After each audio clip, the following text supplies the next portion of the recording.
truth that was given to me by faith was that my nobility, which doesn't come from me, it's not a result of anything I've earned or my merits, but the fact that God has placed his hand upon me and claimed my life for his own and given me a mission that I'm able to live, that I'm willing to suffer for, that's worth any cost. That has been an animating principle in my life since. The French have a saying, noblesse oblige. I love it, noblesse oblige. It's a saying that pertains for them to the nobility. That if you're of noble blood, it means that you can't act as though you're not. You have to carry yourself a certain way. And I think that does apply to us who are sons and daughters of the great emperor and brothers of the king. That it means that as Christians, we can't slouch through our lives. That we can't just sort of give up and let it all hang out, or camp out in sweatpants all the time. It's not about that. That we're able to stand up straight, that we're able to live with a kind of nobility and move through life with a courtesy and a grace and a quiet, abiding joy which penetrates secrets and opens doors and affirms the very highest dignity of the human person. One time when I was home from college, I remember reading under the bed sheets, hiding under a bed with the bed covers with my flashlight, and reading William Peter Blatty's novelist, The Exorcist, which was made into a film in the early 1970s. And there's a scene in there where this young priest who's having a crisis of faith is talking to this older, seasoned exorcist.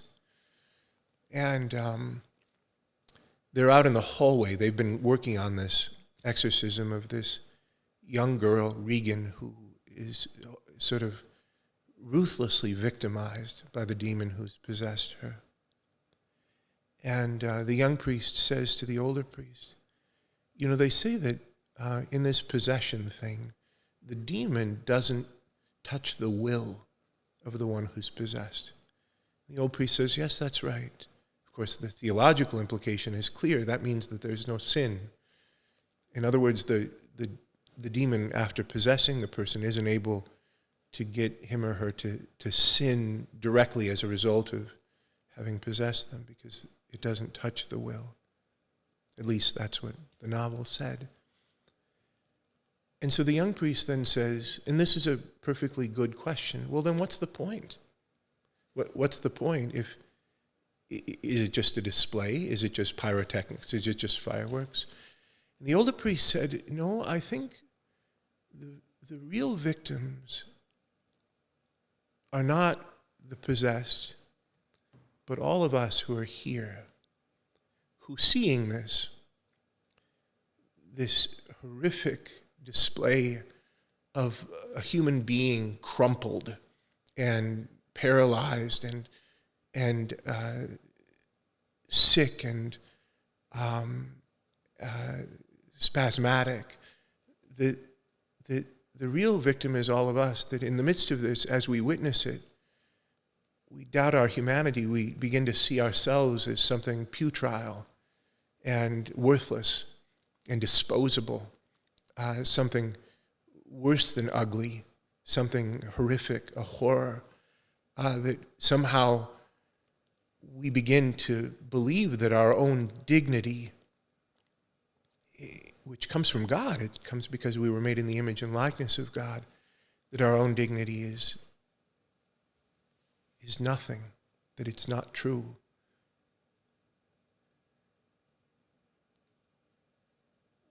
The king is my brother, for me, means that actually know my dignity and the dignity of every human being whom I interact with and serve is very great. so great that if I could see it, I might fall down flat on my face before them. C.S. Lewis calls this the weight of our neighbor's glory.